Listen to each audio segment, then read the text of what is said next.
Hi, it's Sandy Wyllie.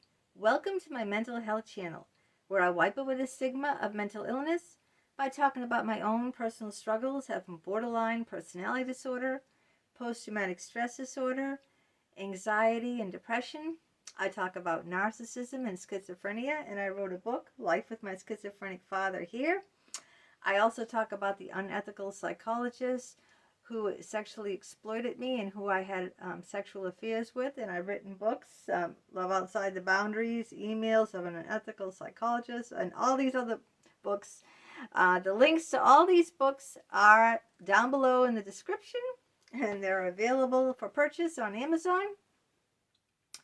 I talk about many other topics relating to wellness and mental health, but I only come on as a former patient of almost 20 years. I am not a licensed therapist. I do not hold a degree in psychology, so I cannot diagnose you or give you a professional opinion.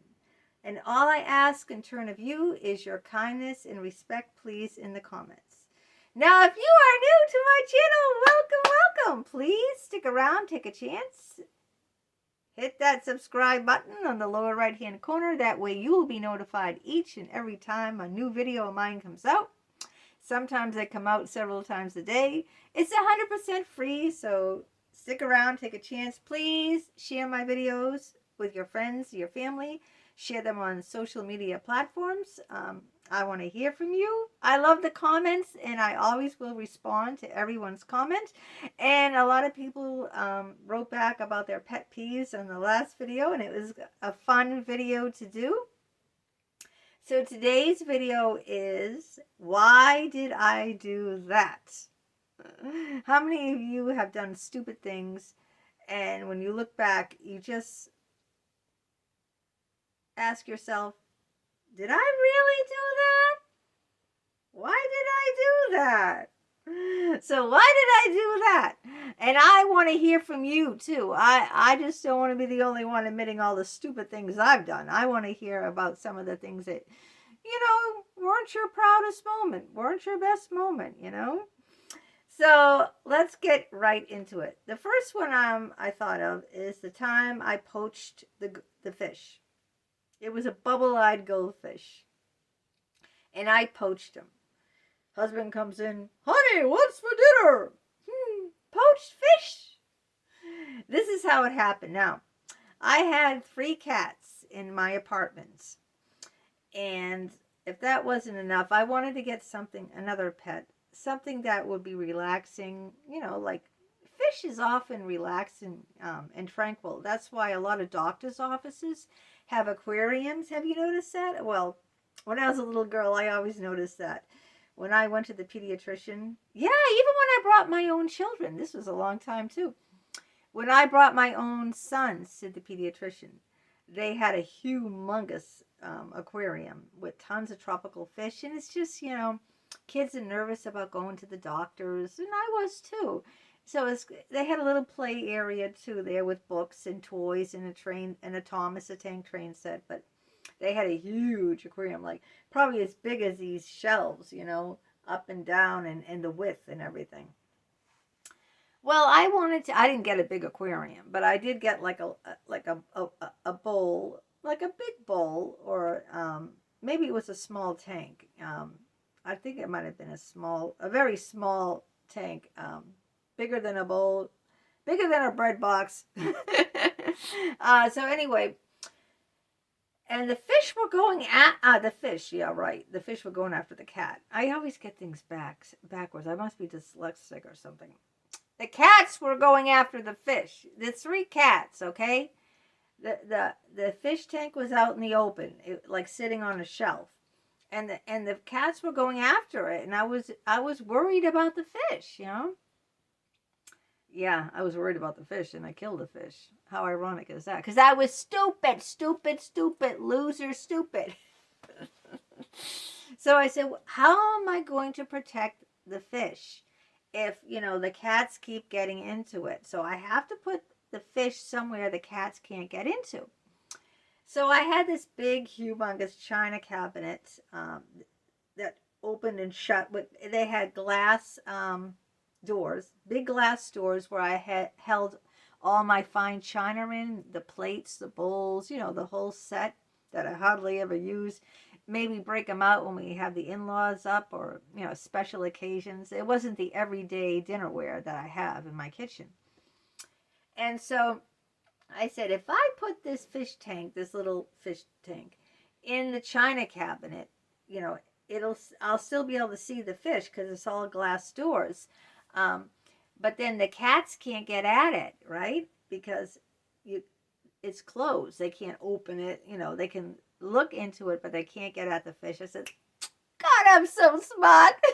Wasn't that a perfect idea? Not. Well, the sun would pour in to my dining room every afternoon, and the sun would pour in to my china cabinet where the fish was. And I said, the fish can't die in there because, you know, the fish don't need air to breathe, right? They swim under the water. They don't need air. So the fish is going to be fine. The cats can't get near it. Well, the sun kept pouring into the china cabinet where the fish was swimming around in its tank. And one day I walked by and I go, oh, what's that? It was like, I'm not kidding you, the fish blew up. All you could see was, oh, how can I describe it? Like, you know, those, what are those weeds called when they're floating in the air and people have allergies to them? Like white cotton balls floating in the air. All you could see was this puffy, like cotton balls. It was like, whoa, whoa, whoa, whoa, whoa. What happened to the fish? My husband said, are you kidding? You poached the fish. I didn't poach the fish. Yes, you did. You poached the fish. So that was another thing, like, why did I do that? And here's another one. So it's Valentine's Day, and I want to make it all romantic. Now, I never use candles anymore. There's a good reason why I don't use candles anymore. I use the ones, not real candles, the ones that flicker, that have the batteries. They look like real candles, but I can't burn the house down. That's the only candles I'm allowed to use now, because of this story where I almost burnt the kitchen. So I put candles all over the house to make it romantic. It's Valentine's Day. I cooked a nice romantic dinner. I had chocolate covered strawberries. I had champagne, you know, the works, the candles, the real candles, the roses, the whole 9 yards, okay?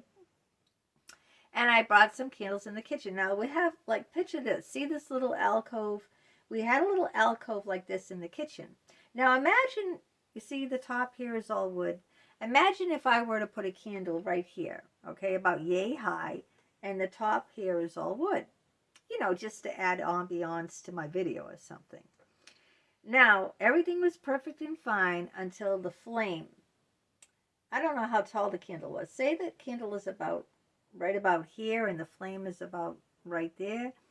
Well, suddenly the flame got higher and higher. And soon enough, if I didn't notice, the flame was going to hit under here.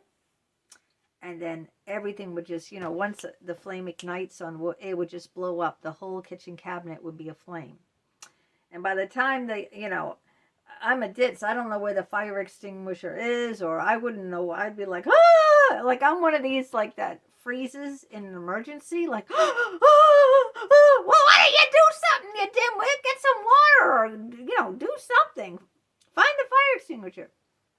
I'm the type that just freezes, like, well, I mean, I saw it was this close, about a millimeter or two.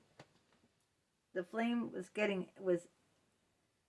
to burning down the whole kitchen. So that was another, why did I never put a candle where there's something, in an enclosed space, okay? If you put a candle, make sure there's no enclosed space, all right? Like, see, this is enclosed, there's a top. Make sure it's like in an open space where nothing is above it, nothing that it can catch on to, or curtains where, just make sure there's nothing above it or beside it or anywhere that flame can catch on to. That was ooh moment. All right, here's another one. Doing porn in the neighbor's yard. Now the police, the neighbors called the police on me. All right, I was stupid enough. First of all, let me tell you why I thought it was a bright idea, and it was because all the people from my fans, I can't say the word on YouTube, but I had one of those fans pages, and they kept asking me, you know, they want me to do things outside. They're sick of me just doing things inside. And I thought, oh, fooling around by playing with myself, totally naked, on on the swings and everything, and on the slide, that would be exciting. So I really thought the neighbors had gone away on vacation. The whole week, there was no activity. They had two big vans, caravans. There was no caravans. I looked in the mailbox. There was tons and tons of mail, like they hadn't, you know, received their mail. I got in trouble for that too. They thought I was going into their mail. I was just checking to see for 100% sure that they were on vacation. Now, because I wanted to do an only video, I wanted to do something, you know, different, because the people, these guys wanted something different. They were sick of the same old thing, you know. So I thought this would be the perfect thing. These people are away on vacation, but they were away on vacation. But guess what, dunce? They had video cameras. They had cameras all around, okay? So this was like months later after they got back, they must have went through the footage of their camera, and guess what they saw? And guess what they saw me doing? And the police were called and knocking on my door. Yeah, I got in trouble. Let's just say I was interrogated by detectives, a whole police force, like half a dozen people, and warned if I ever do that again, I'm going to get locked up. So even if there's no one around, no people there, no sign of anyone, you know, I could have looked and seen, well, maybe this video cameras. That's what the police officer told me too. She goes, there are cameras everywhere. Everywhere, places you don't know, you can't see, they're hidden. They're hidden. So that was another stupid moment. Here's another one. My involvement with Walter. I was working at a security and at a big retail mall that was high end. It had boutique shops and everything, but they were closing down the mall because I don't know what. They were just closing it down. It wasn't making any money. They had another mall across the street on Route 9, so they didn't need to, you know, right across the street from each other. So the mall was empty. All the stores moved out, but I still had to do security there. I had to walk around and make sure, I don't know, keep an eye on the rats. I really don't know what my job was because there was no one there. All the stores moved out. It was a shell of a building. It was under construction. But, you know, I had to just walk around for 8 hours and whatever. Check empty stores for what? To see if the rats were fucking each other. I don't know what it was. I was so bored. I couldn't wait to, I mean, I hated it. At that point, because it wasn't a mall anymore. So Walter was, I relieved Walter, all right? Security officers like myself worked an 8-hour shift, and you had to wait till your relieving officer came in before you could leave. And so I came in to relieve Walter. He was the overnight man, but he never left. He sat down and he started talking. This guy was totally narcissistic, okay?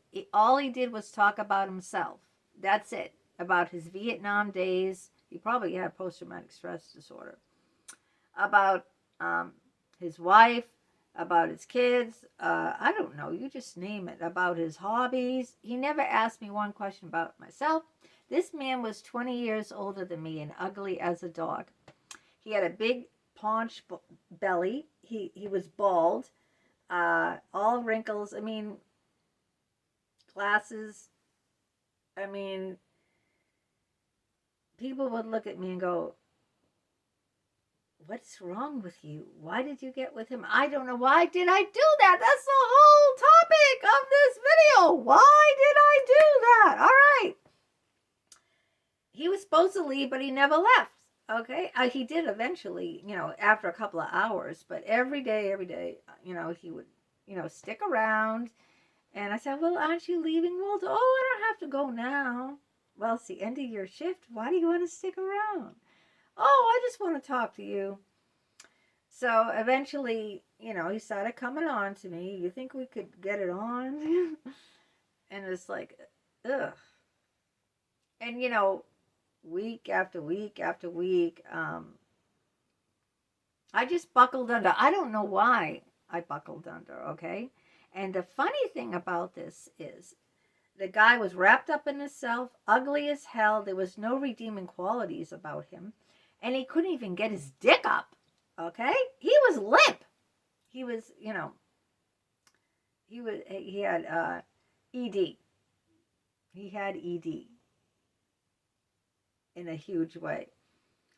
And so I don't even know, we couldn't even, copulate. Yeah, we couldn't, all we could do was, I guess fool around because he couldn't get his dick up. I even brought in Viagra. I mean, no, he took Viagra and and it didn't work. So I told him to take another Viagra and it didn't work. And pretty soon he was ODing on Viagra.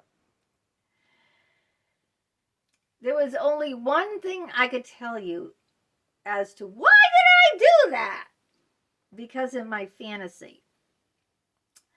There was this bathroom in one of the boutiques. Now remember, all the stores had moved out. So there was no one around. It was empty stores. In the back was a mirrored bathroom in this boutique. It had mirrors all over the walls, on the ceiling, the whole I don't know why, okay? But the whole bathroom was mirrored. It was something like in a Vegas bathroom or something. That's all I could think of. And I go, wow, I always wanted to have sex because I'm a voyeur too. I love to watch and do it. I always wanted to have sex in a place where I could, with mirrors, so I could see myself having sex. But of course, all we could do was 69 because Walter had ED.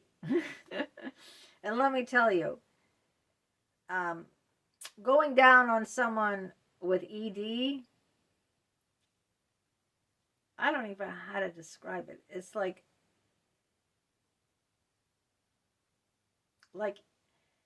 having a mushy, rotten banana, that's like decaying. It is the most grotesque thing in the universe. I don't know, why did I do that? Why did I do that? Oh God. So those are a few of the things. I mean, there's many more. I could make this video go on for hours, literally talking about the stupidest things I did and why did I do that, right? But I don't want to bore you to tears, okay? But I want to hear from you. I want you to tell me your moments of stupidity and the times when you looked back and say, why did I do that? Why did I ever do that? Now, come on. It's only fair. I want to hear from you. I want to know your stories. I want to have an engaging channel where I hear back from my subscribers. And so I can, I don't have to feel so horrible and stupid and like a dunce, like, don't tell me I'm the only one who's ever done these really stupid things like poach a fish, or almost burn the house down, or, get together with a bald fat guy in a mirrored bathroom. All right. Till next time, take care and let me know. I'll be watching.